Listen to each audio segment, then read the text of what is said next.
اللہم صلی علی محمد وعلی محمد. اب یہ سب ہونے کے بعد بھی وہ یحییٰ ابن اکثم چاہ رہا ہے کہ وہ ان کے باپ سے میں شکست کھا گیا تھا اتنے ہزاروں کے مجمع کے سامنے، تو اب بیٹے سے بدلہ لوں. تو بیٹے سے بدلہ کیسے لوں؟ پتا ہے کہ علی نقی کے سامنے اگر میں سوال کیا تو یہ تو اس وقت مجھے سامنے ذلیل رسوا کر دیں گے. تو موسیٰ مبرقہ ان کے بھائی، ان سے کہا کہ میں کچھ سوالات پوچھ رہا ہوں، وہ تو جواب بتلا دینا. واقعاً سوال ایسے کہنا کہ بغیر جواب کے آپ کو فقط سوال بتلایا جائے، آپ اور میں ایک ساتھ، میں اپنے آپ کے سب کے لے کے آؤں، تو یقین فرمائیے گا کہ آسان نہیں جواب. کا پہلا سوال ہے 13 سوال پوچھے. اب میں پتہ نہیں کتنے پڑھ سکتا ہوں ابھی خدمت میں. 13 سوال پوچھے لکھ کے. کا پہلا سوال یہ ہے کہ سلیمان نے اپنے دربار میں لوگوں سے کہا کہ کون ہے کہ جو تخت بلقیس جلد سے جلد میرے پاس لا سکتا ہے؟ تو آصف بن مرخیہ نے یہ کہا تھا کہ میں پلک جھپکنے سے پہلے تخت بلقیس کو اسم اعظم پڑھ کر تمہارے پاس لا سکتا. تو سلیمان کیا خود یہ کام نہیں کر سکتے تھے؟ کیا وہ خود نہیں جانتے تھے؟ تو جب سلیمان خود جانتے تھے اگر، تو انہوں نے کروایا کیوں کسی سے؟ اور اگر خود نہیں جانتے تھے تو پھر نبی کیسے تھے؟ میں نے اس کی آسان نہیں ہے، یحییٰ ابن اکثم ہے، وہ گھاک فلسفی ہے، وہ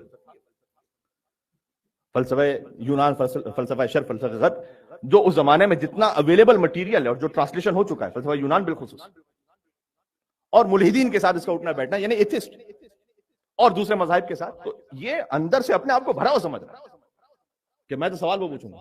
اچھا، پہلا سوال یہ ہو گیا. دوسرا سوال کا کہ سورہ یوسف میں آیت نمبر 100 اس وقت جو میرے ذہن میں، کہ حضرت یوسف علیہ السلام نے اپنے ماں باپ کو تخت پہ بٹھایا اور پھر حضرت یعقوب نے اپنے دیگر بچوں کے ساتھ یوسف کو سجدہ کیا، سب کے سب سجدے میں جھک گئے.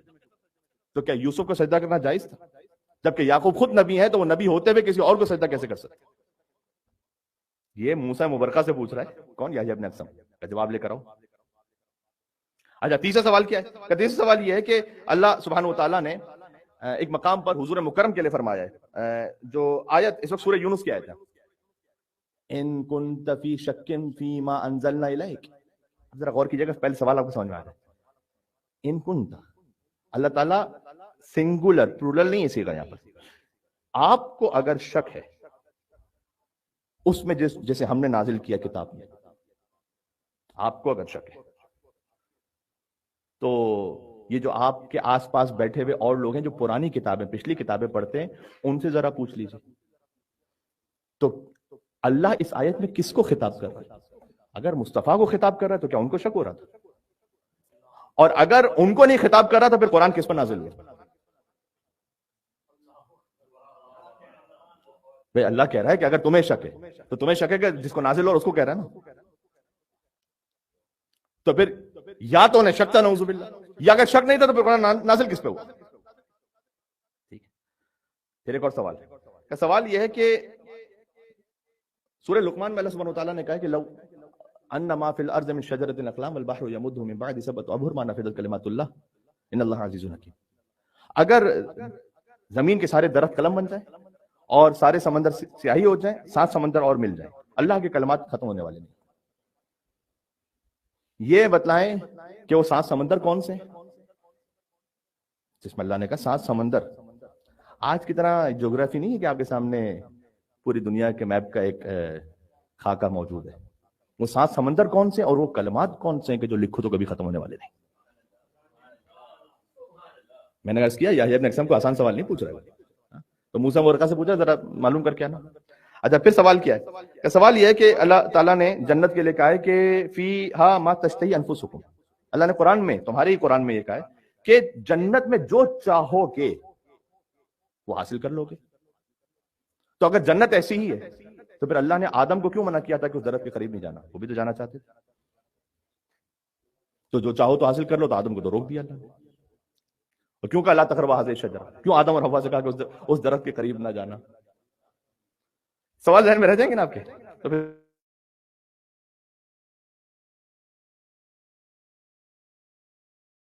جواب سننے میں لطف آئے گا. آئے آئے سبحان اللہ.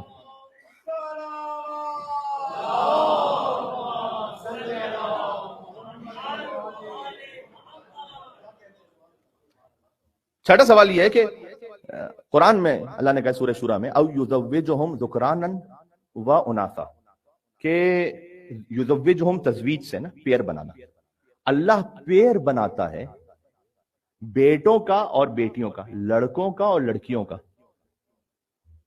کہ اگر یہ اللہ خود بناتا ہے پیر، کبھی لڑکوں کا بھی اور لڑکیوں کا بھی، آپ کے ذہن میں نا یہاں کے حالات کے حساب سے تو آپ کو پتا ہے کہ کیا بات ہو رہی ہے، تو پھر اللہ نے اس قوم پر عذاب کیوں نازل کیا تھا کہ جب اللہ خود یہ کہہ رہا ہے کہ یہ بنانا ٹھیک ہے؟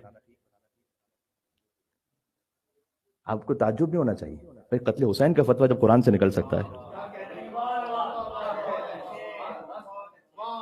میں آپ کے سامنے اس پہ گفتگو کر چکا ہوں ایک تفصیل سے کہ آپ غیروں کو چھوڑ دیجیے، ابھی چند ہی سالوں میں وہ زمانہ آنے والا ہے، کچھ ویسٹرن کنٹریز میں آ چکا ہے آلریڈی، یہاں پر بھی اس کے آثار شروع ہو چکے ہیں، لیکن یہ بڑی شدت سے ہونے والا ہے کہ غیر مذاہب کے لوگوں کو چھوڑ دیجیے، مسلمز ان کی پوری کمیونٹی ہوگی ہے، آپ ان سے نمٹتے پھریں گے. کیا رہے ہم کرسچنز کو کیا کہیں، باقی لوگوں کو کیا کہیں، ایتھیسٹ ان کو کیا کہیں، باقی بت پرستوں کو کیا کہیں، ان کو کیا کہیں، یہ تو مسلمز ہیں. اور میں آپ سے عرض کر چکا ہوں بہرحال کہ کینیڈا میں نے خود اس پیمفلیٹ کو دیکھا ہے کہ افطار specifically for A B C D G جو بھی آپ لگاتے ہیں اس میں، افطار ان کا، ارے افطار مخصوص ان کا، یہ وہاں ہو چکا تو یہاں کیوں نہیں ہوگا؟ اب آپ کے بچے آپ سے آگے پوچھیں گے کہ بابا اس میں پھر کیا مسئلہ، تو مسلمان بھی کر رہے ہیں. جیسے بہت سی جگہوں پر آپ سے پوچھا جاتا ہے کہ بھئی تم ہینڈ شیک کیوں نہیں کرتے، فلاں مسلم تو کر لیتا ہے. تو آپ کے دل میں پہلے تو جواب ہے نا کہ بھئی ہمارے لیے جائز نہیں، کہا تمہارے لیے جائز نہیں تو وہ کیوں کر لیتا ہے. یہ سوال اس میں بھی ہونے والا ہے. اور میں آپ سے یس کر رہا ہوں، اللہ کرے کہ میں خود غلط ہوں، اللہ کرے کہ میں خود غلط ہوں، لیکن جہاں تک یہ سوسائٹی کو لے کے جانا چاہ رہے ہیں نا، انسانی سوسائٹی کو جو شیطانی سوسائٹی بنانا چاہ رہے ہیں معاشرہ، اس میں مجھے لفظ استعمال کر لینے سے مجھے بڑی خود بھی عجیب سی ایک گلٹ فیل ہو رہی ہے، لیکن میں لفظ نہ استعمال کروں تو بات کو کیسے پہنچاؤں گا. ابھی تک یہ بات ہے، بعد میں یو نیور نو کہ بہن بھائیوں میں اس کو بھی وہ بڑے آرام سے نارملائز کر دیں، یہی کہتے ہوئے کہ دو ایڈلٹس ہیں، ان کا ہیومن رائٹ ہے، آپ کا کیا لینا دینا. ان کا بھی کوئی الگ سے فلیگ بن جائے، ان کا بھی کوئی الگ سے نعرہ بن جائے، ان کا بھی کوئی الگ سے کلر بن جائے، جائیں گے وہیں تک، ذہن میں رکھیے. اس کے بعد پھر کمپلیٹلی گھر کے اندر بھی محرم نہ محرم، عزت تقدیس سب کچھ ختم ہو جائے، ماں بیٹے کے درمیان، بہن بھائی کے درمیان، باپ بیٹی کے درمیان. یہ شیطانی معاشرہ جا وہیں رہا. جس طرح سے آج ہمیں یہ جو ہو رہا ہے اس کو سن کے عجیب سا لگتا ہے کہ یہ کیسے ہو سکتا ہے. آج ہمیں ایسا لگ رہا ہے لیکن بہت ساری جگہوں پہ تو نارملائز ہو گیا. لیکن آج سے 30 سال پہلے تو سب کے لیے یہ عجیب سی بات تھی، لیکن آج بہت سو کے لیے نارملائز ہو گیا. تو جو میں نے اگلی بات آپ سے کہی ہے وہ ابھی عجیب سے لگ رہی، ہو سکتا ہے کہ 20-30 سال بعد یہ بھی. بس یہاں تک میں بات روک دی. بہرحال میں اس تفصیل میں جائے بغیر، امام علیہ السلام سے پوچھا گیا تو قرآن میں کہ پیئر بناتا ہے اللہ ذکرانن و اناثا، لڑکوں کے لڑکیوں کے، تو اس میں مسئلہ کیا ہے؟ سوال سمجھ میں آ رہا ہے؟ یا یہ اپنے اقسام پوچھ رہا ہے. پھر کہا کہ ایک سوال میرا یہ ہے کہ اگر ایک چرانے والا ہے بکریوں کو، بعض معذرت اب اس سے پھر سوال ہے تو مجھے سوال تو پڑھنا پڑے گا. اس کے مالک نے دیکھا کہ یہ جو بکریاں چرانے والا ریوڑ کو، وہ نعوذ باللہ من ذالک وتی کر رہا فعل حرام کسی بکری سے، اور جیسے اس نے اس کے مالک کو دیکھا تو اس نے چھوڑ دیا اس ریوڑ کے اندر. اچھا، اب اس جانور کا حکم یہ ہوتا ہے کہ اگر ان جانوروں میں جن کا گوشت معمولاً کھایا جاتا ہے، فقہی مسئلہ اس طرح سے ہمارے فقہا نے بیان کیا، تو اس کو ذبح کیا جائے، اور ذبح کرنے کے بعد فوراً اس کا گوشت نہیں کھا سکتے، اس کو جلا دیا جائے. ذبح تو آپ ایسے ہی کر سکتے ہیں کسی بھی حلال گوشت جانور کو، لیکن باقاعدہ اس کے گوشت کو جلا کے ختم کر دیا جائے. یعنی ایک طریقے سے اللہ سبحانہ و تعالیٰ نے اس کام کے لیے اتنا عبرت کا ایک نظام رکھا ہے، کہتا جانور کو بس ذبح کر دو، ذبح کرنے کے بعد وہ ختم ہو گیا، اب اسے تکلیف تو نہیں ہوگی، لیکن اس کو جلا دیا جائے. بھائی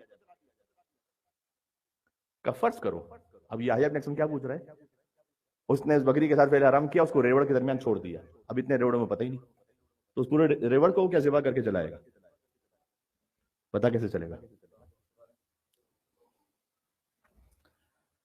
اب یحییٰ ابن اقسم اگلا سوال پوچھ رہا ہے. میں نے کہا پتہ نہیں کتنے میں پڑھ سکوں گا. کہا 2 سوال ہیں تمہارے جد کے بارے میں، علی کے بارے میں. پہلا سوال تو یہ ہے کہ زبیر جب جنگ جمل کے دوران مارے گئے تو علی ابن ابی طالب نے کہا کہ زبیر کے قاتل کو جہنم کی بشارت ہو. تو وہ تو تھے علی کے مقابل میں، تو اس کے قاتل کو کیوں کہا کہ یہ جہنم میں جائے گا؟ اور اگر وہ جہنم ہی میں جانے والا تھا تو علی نے خود کیوں نہیں مار دیا قاتل کو؟ اگلا سوال یہ ہے کہ جب جنگ جمل میں شکست ہو گئی علی کے مقابلے میں لشکر کو اور وہ چھوڑ کر بھاگے تو علی نے کہا بھاگنے دو، پیچھا نہ کرو ان کا، نہیں مارو. صفین میں جب چھوڑ کر بھاگے مد مقابل، علی نے کہا چھوڑنا نہیں، جو ہاتھ میں آ جائے مار. تو جو جمل میں کیا تھا وہ صحیح تھا، تو پھر صفین والا وہ غلط ہے کیا؟ اور اگر صفین والا صحیح تھا پھر جمل والا غلط ہے. اور آخری سوال اس وقت تو میرے ذہن میں آ رہا ہے کہ اگر کوئی خود آ کر نعوذ باللہ من ذالک کی اقرار کر لے کہ میں نے لواط کیا، فعل حرام کیا، تو اگر وہ خود اس بات کا اقرار کرتا ہے تو اس پر کوئی گواہ نہیں سامنے، کیا حد جاری ہوگی؟ اور حد جاری ہوگی تو کیسے جاری ہوگی؟ کون جاری کرے گا؟ جبکہ ویسے کوئی گواہ نہیں، فقط اس نے خود نے یہ کہا. یہ سوال پوچھا جائے ابن اقسم نے. موسیٰ مبارکہ اس لے کر آئے امام علی نقی علیہ السلام کے پاس. کہا ہے میرے بھائی آپ پر درود و سلام. کچھ باتیں کی امام علی نقی علیہ السلام نے موعظہ اور نصیحت کی موسیٰ مبارکہ سے، اور پھر یہ کہا کہ اے موسیٰ ہمارے موتی کی رہنا. جو ڈائریکٹ امام زادہ ہو نا اس کا بھی کام علی ابن ابی طالب کے بغیر نہیں ہو سکتا، کسی اور کا کام کہاں سے ہوگا؟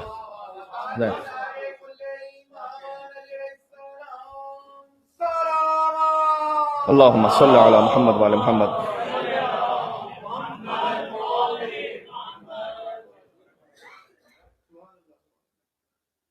اور پھر امام کے سامنے موسیٰ مبارکہ نے کہا کہ وہ یحییٰ ابن اقسم نے سوالات بھیجے. امام نے مسکرائے روایت میں، کہ تم نے کیا جواب دیا؟ کہ جواب مجھے آتا نہیں. امام نے کہا لکھو بسم اللہ الرحمن الرحیم. یہ جواب ہے اے یحییٰ ابن اقسم تمہیں علی ابن محمد النقی الہادی کی طرف سے. یہ جواب ہے، یہ میں نے مفہوماً یہ والا جملہ کہا، لیکن پہلے امام نے کہا یہ جواب ہے. اور اے یحییٰ ابن اقسم ہم جانتے ہیں تمہاری نیت یہ ہے کہ تم ان سوالوں کو کر کے اگر ہمارے جواب میں کہیں کوئی گیپ رہ جائے تو اس سے ہماری عزت میں کوئی کمی کرنا چاہتے ہو. اور میں یہ دعا کرتا ہوں کہ جیسی تیری نیت ہے اللہ ویسا ہی تجھ سے حساب کر لے. اللہ اکبر. ہاں، امام سے سمجھنے کے لیے پوچھنا، نیچا دکھانے کے لیے نہیں پوچھنا، امام سمجھنے کے لیے پوچھنا کہ میں دعا کر رہا ہوں تیرے لیے کہ جیسی تیری نیت ہے نا ویسے ہی تیرا حساب. اور اے یحییٰ ابن اقسم ہمارے موتی و فرما بردار رہنا، اس لیے کہ اب جو میں جواب دے رہا ہوں تجھے تجھ پر حجت تمام ہونے والی ہے. اب یہ یاد رکھنا، یعنی میرے بابا سے تو شکست کھا چکا ہے، اب تجھ پر ایسی حجت تمام ہونے والی کہ اس کے بعد اب تو نہیں مانا تو پھر عذاب علی. تیرا پہلا سوال یہ کہ سلیمان نے آصف بن برخیہ سے کہا کہ جو پلک جھپکنے سے پہلے تخت بلقیس کو لے آئے، تو کیا سلیمان یہ کام خود نہیں کر سکتے تھے؟ کیوں کروا آصف بن برخیہ سے؟ امام نے جواب لکھا کہ سلیمان یہ علم آصف بن برخیہ سے زیادہ جانتے تھے، لیکن سلیمان چاہتے تھے اپنی امت میں اپنے وصی کا اعلان کر دیں اس عمل کے ذریعے سے کہ میرے بعد کون میرا وصی بننے والا ہے.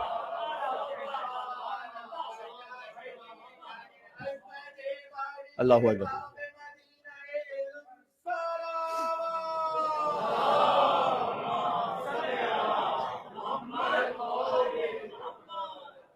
کہ آصف بن برخیہ کے پاس جو کچھ تھا وہ سلیمان ہی کی جانب سے اللہ کے اذن سے عطا کیا ہوا تھا. کچھ یاد آ رہا ہے مولا علی علیہ السلام نے کیا فرمایا؟ رسول اللہ نے مجھے علم کے 1000 باب سکھلائے اور میں نے ہر باب سے 1000 باب کو نکالا نا.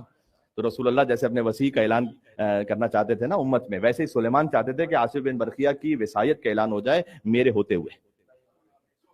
کا اس لیے. اور پھر امام علیہ السلام نے حضرت داؤد حضرت سلیمان کا بھی واقعہ دہرایا کہ داؤد علیہ السلام کے زمانے میں بھی جب سلیمان کی وصایت کا اور ولایت کا اعلان ہونے لگا تھا تو اس وقت داؤد نے بھی یہی کام کیا تھا. بس تفصیل میں نہیں جا رہا, امام نے اس کو مزید لکھا.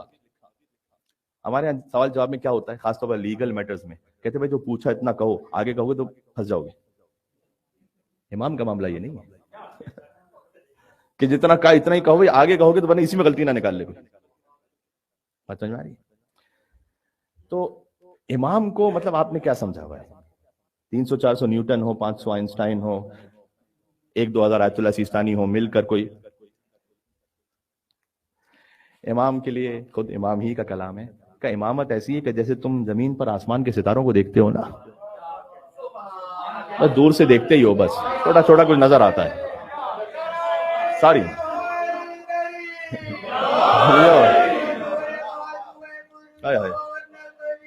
کیا بات ہے, اللہم صلی.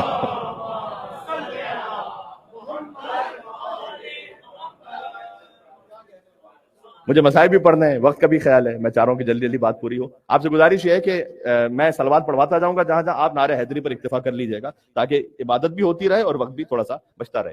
کہ جب یوسف علیہ السلام کے سامنے ان کے ماں باپ تخت پر بیٹھے اور یعقوب نے اپنے بچوں کے یوسف کو سجدہ کیا, سجدے 2 طرح کے ہوتے ہیں, ایک اللہ کو ہوتا ہے, ایک اللہ کی اطاعت کے لیے ہوتا ہے. اللہ کو جو سجدہ ہے وہ اللہ کو سجدہ ہے, اللہ کی اطاعت میں جو سجدہ ہے ویسے کہ جیسے ملائکہ نے آدم علیہ السلام کو کیا تھا. تو کیا آدم کو سجدہ ہو رہا تھا وہاں پر؟ یہ امام علی نقی علیہ السلام جواب دے رہے ہیں خط میں. ہاں سبحان اللہ سبحان اللہ. امام علی نقی علیہ السلام جواب دے رہے ہیں کہ وہ جو ملائکہ نے سجدہ کیا آدم علیہ السلام کو, وہ اللہ کی اطاعت میں سجدہ تھا. ویسے ہی یعقوب اور ان کے فرزندوں نے یوسف علیہ السلام کے ساتھ اللہ کی اطاعت میں سجدہ. یوسف کو سجدہ نہیں تھا, سجدہ اللہ کو تھا. اس کی آسان سی مثال ایسی ہے کہ گویا اس وقت کے لیے ملائکہ کو قبلہ آدم کو بنا دیا گیا اور یوسف علیہ السلام کو قبلہ بنا دیا گیا یعقوب کے لیے اور ان کے بچوں کے لیے. جیسے کہ آپ کعبے کو سجدہ کرتے ہیں تو کعبے کو سجدہ کرنے والے کعبے کو رب سمجھتے ہوئے سجدہ کر رہے ہیں یا اللہ کے حکم سے کعبے کو قبلہ سمجھتے ہوئے سجدہ کر رہے ہیں, دونوں میں فرق ہے. بات واضح ہو گئی؟ امام نے جواب لکھا. تیسرا, تو نے یہ کہا کہ پیغمبر کے لیے آیت نازل سورہ یونس میں فَإِن كُنتَ فِي شَكٍ مِّمَّا نَزَّلْنَا إِلَيْكَ, اگر آپ کو یہ شک ہے جو ہم نے نازل کیا ہے تو یہ خطاب کس سے ہو رہا ہے؟ امام نے کہا کہ پیغمبر ہی سے خطاب ہو رہا ہے, لیکن حضور کو شک نہیں ہے, کچھ آس پاس کے ایسے لوگوں کو شک ہے کہ اللہ سبحانہ و تعالیٰ نے کمال انصاف کا یہاں کا اظہار فرمایا. کیسے؟ اس کو ایک لمحے کے لیے سن لیجیے گا. اللہ نے کہا کہ اگر تمہیں شک ہے نا تو یہ جو آس پاس اور کتاب, جو پرانی کتابیں ہیں جن کے پاس توریت ہے, جن کے پاس انجیل ہے, ان سے پوچھو. یہ شک پتہ کیوں کرتے تھے؟ شک اس لیے کرتے تھے کہ ملائکہ میں سے اللہ نے نبی کیوں نہیں بنایا کسی کو, یہ تو ہماری طرح کھاتا پیتا ہے, بازاروں میں چلتا ہے. یہ قرآن کی آیت ہے کہ ان سے پوچھو جن کے پاس پرانی کتابیں ہیں, کیا یہ اپنی کتابوں میں کسی ایسے نبی کی خبر پاتے ہیں کہ جو فرشتہ رہا؟ سب کے سب ویسے ہی تھے کہ جو تمہارے ساتھ اٹھتے بیٹھتے تھے, کھاتے پیتے تھے, بازاروں میں چلتے تھے, سب کے سب ویسے ہی تھے. کا شک دوسروں کو تھا. اللہ نے اس خاطر کہ کمال عدالت رہے براہ راست اپنے حبیب کو مخاطب کرتے ہوئے کہا کہ اگر آپ کو شک ہے, اور اس کی مثال ایسی ہے, مثال سنیں گے تو آپ کو بات سمجھ میں آ جائے گی, اس کی مثال ایسی ہے کہ مباہلہ میں کیا اللہ نہیں جانتا کہ جھوٹے کون ہیں؟ پھر کیوں کہ فَقُلْ تَعَالُوا نَدْعُوا أَبْنَاءَنَا وَأَبْنَاءَكُمْ وَنِسَاءَنَا وَنِسَاءَكُمْ وَأَنفُسَنَا وَأَنفُسَكُمْ ثُمَّ نَبْتَهِلْ فَنَجْعَلْ لَعْنَةَ اللَّهِ عَلَى الْكَاذِبِينَ. اللہ نے کہا ہم جھوٹوں پر مل کر اللہ کی لعنت کو طلب کریں گے. یہ نہیں کہا کہ تم جھوٹے تم پر اللہ کی لعنت ہو, تاکہ ان کے دل میں اس بات کا اظہار رہے کہ یہاں عدالت کے ساتھ فیصلہ ہو رہا ہے, ظلم کے ساتھ نہیں ہو رہا. ہاں, تو اللہ سبحانہ و تعالیٰ کبھی کبھار اپنے حبیب سے بات کر رہا ہوتا ہے دوسروں کی خاطر کہ دیکھو میں اپنے حبیب سے بھی ایسے بات کر رہا ہوں. اللہ اکبر. کا سورہ لقمان میں اللہ نے کہا ہے کہ اگر سارے درخت قلم بن جائیں, سارے سمندر سیاہیوں کے 7 سمندر اور مل جائیں. 7 سمندر کون سے؟ امام نے فرمایا کہ لکھو چشمہ کبریت, چشمہ نمر, چشمہ تبریہ, چشمہ برہوت, افریقہ کے گرم پانیوں کا چشمہ اور سمندر, اور میرے ذہن میں جو اس وقت نام آ رہا ہے کہ مازان یا سیلان کا گرم, سیلان ہے شاید, اس کا گرم پانی, اور بحر بحرون. یہ 7 سمندر ہیں کہ اگر یہ سب کے سب سیاہی بن جائیں اور سارے درخت قلم بن جائیں، تب بھی اللہ کے کلمات ختم نہیں ہوں گے. اور لکھو کلمات کیا ہیں؟ نحن واللہ کلمات التی لا تنطق ہمیں وہ کلمات ہمارے بارے میں سب درخت مل کر سب قلم بن جاؤ لکھنے لگے، ہم ختم نہیں ہوں گے. کہ جنت میں اللہ تعالیٰ نے یہ کہا ہے کہ فی ہاں ما تشتہی انفسکم، جو کچھ چاہو گے تو مل جائے گا جنت میں. تو آدم علیہ السلام کو کیوں روکا تھا؟ کہ آدم کو جس درخت سے اللہ نے روکا تھا نا، وہ حسد کا درخت تھا. سن لیجئے گا یہاں پر کہ وہ حسد کا درخت تھا، چونکہ آدم سے کچھ اور افضل اللہ نے خلق کیے ہوئے تھے.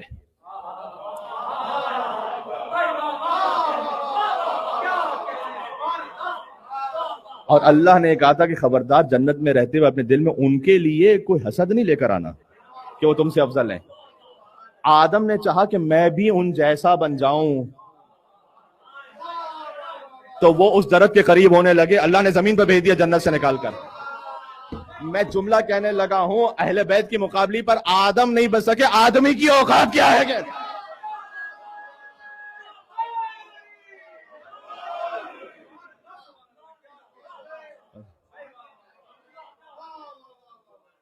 یہ امام علی نقی علیہ السلام کا علم بہرے بے قرار ہیں کہ جو جاری و ساری ہے. وقت تقریباً تمام ہو رہا ہے.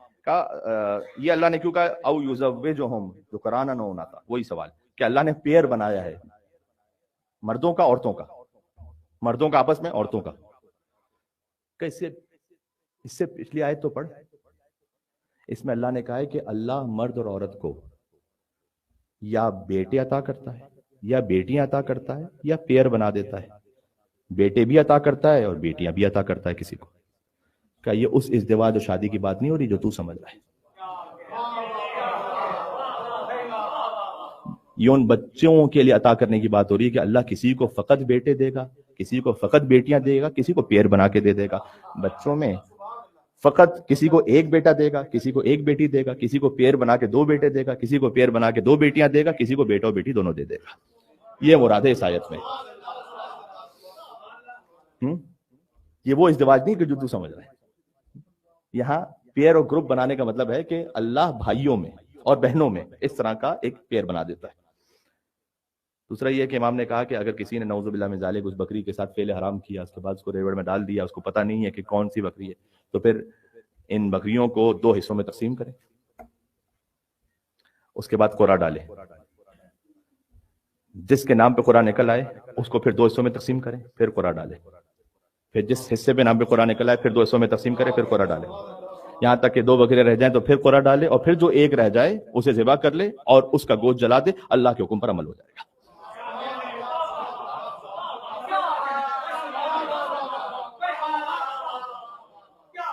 چھ برس کا بچہ ہے. اللہ اکبر، سبحان اللہ. کہا زبیر کے قاتل کو، ایک سوال بیچ میں سے رہ گیا تو سوال بھی پڑھ دوں جواب بھی پڑھ دوں. فجر کی نماز وہ دن کی نمازوں میں ہے نا، فجر تو دن کی جو نمازیں اس میں تو آہستہ الحمد سورہ کو پڑھنا ہوتا ہے. ظہر اثر میں اب آہستہ پڑھتے ہیں، اور رات کی نمازوں میں بلند آواز سے پڑھتے ہیں، مغرب اور عشاء. تو فجر تو ہے دن کی نماز کیونکہ دن تو شروع ہو چکا ہوتا ہے. تو کیوں اللہ نے وہاں پر بلند آواز سے پڑھنے کے لیے کہا الحمد سورہ، آہستہ نہیں کہا دن کی نمازوں کی طرح؟ امام نے جواب میں لکھا کہ چونکہ حضور مکرم اس وقت فجر کی نماز پڑھتے تھے کہ جب ابھی اندھیرا ہوتا تھا. احترام رسالت میں اللہ سبحانہ و تعالیٰ نے رات ہی کی نماز کا حکم لگایا، چونکہ مصطفیٰ رات کے اندھیرے کی کیفیت میں فجر کی نماز پڑھا کرتے تھے، اس لیے بلند ہے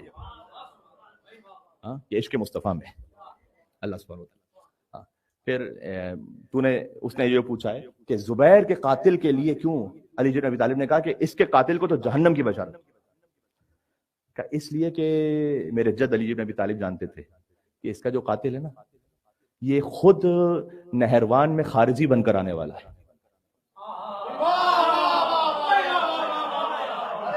یہ زبیر کے قتل کی وجہ سے نہیں کہہ رہے تھے یہ.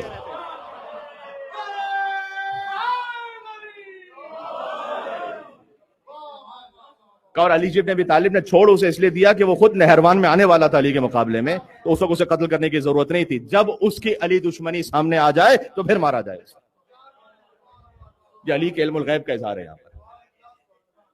تو نے یہ سوال پوچھا ہے کہ جمل میں بھاگنے والوں کا پیچھا نہیں کیا اور انہیں نہیں مارا، لیکن صفین میں بھاگنے والوں کو علی نے کہا کہ انہیں نہیں چھوڑنا. کہ اس لیے کہ جمل میں جو ان کے سردار تھے نا وہ مار دیے گئے تھے، طلحہ اور زبیر، اور ایک جو خاتون تھی انہیں بھی گھر بھجوا دیا گیا تھا. کہ اب ان میں یہ سکت اور ہمت نہیں رہی تھی کہ دوسرا لشکر دوبارہ لے کر آئے، اس لیے کہ جو بھاگ رہے تھے علی نے کہا کہ جانے دو بھاگنے دو. لیکن صفین میں ایسا تھا کہ جتنے بھاگنے والے تھے وہ دوبارہ لشکر بنا کر علی کے مقابلے پر آنے والے تھے. علی اس بات کو جانتے تھے. تو علی نے ہر بھاگنے والے کو نہیں مارا، کہ اپنے لشکر کو یہ حکم دیا تھا کہ جو بھی بھاگ رہا ہو پہلے اس سے یہ پوچھ لینا کہ حق کہاں ہے اور باطل کہاں ہے. اگر اس پر حجت تمام ہونے کے بعد بھی وہ نہ مانے تو اسے بھاگنے نہیں دینا، اسی پر قتل کرنا. اس لیے کہ جب یہ جائے گا تو وہاں سے نیا لشکر تیار ہو کر دوبارہ آئے گا علی بن ابی طالب کے مقابل پر، یعنی دین کے مقابل پر. اور تیرا یہ سوال کہ اگر کوئی خود امام کے سامنے ہی آ کر یہ کہہ دے کہ میں نے فعل حرام کیا ہے تو اب امام اس پر حد کیسے جاری کرے؟ کہ امام کو اللہ نے یہ حق دیا ہوا ہے، سن لیجئے گا، امام کو اللہ نے حق دیا ہے کہ چاہے تو حد جاری کر دے، چاہے تو معاف کر دے. اور اس کے لیے سورہ صاد کی آیت لکھ دینا کہ ھذا عطاؤنا، اللہ سبحانہ وتعالیٰ نے ہمارے لیے کہا ہے کہ یہ ہماری عطا ہے آپ کے لیے. فمن، احسان کرتے ہوئے روک لیں، او امسک، بانٹنا چاہیں بانٹ دے، روکنا چاہیں روک لیں، آپ کی مرضی ہے. اللہ سبحانہ وتعالیٰ نے آپ کو یہ حق دیا ہوا ہے. کہ چونکہ اللہ نے ہمارے لیے قرآن میں یہ کہا ہے، لہذا جب امام کے سامنے آ کر کسی نے اعتراف کیا تو امام کی مرضی کہ حد جاری کر دے، چاہے تو معاف کر دے.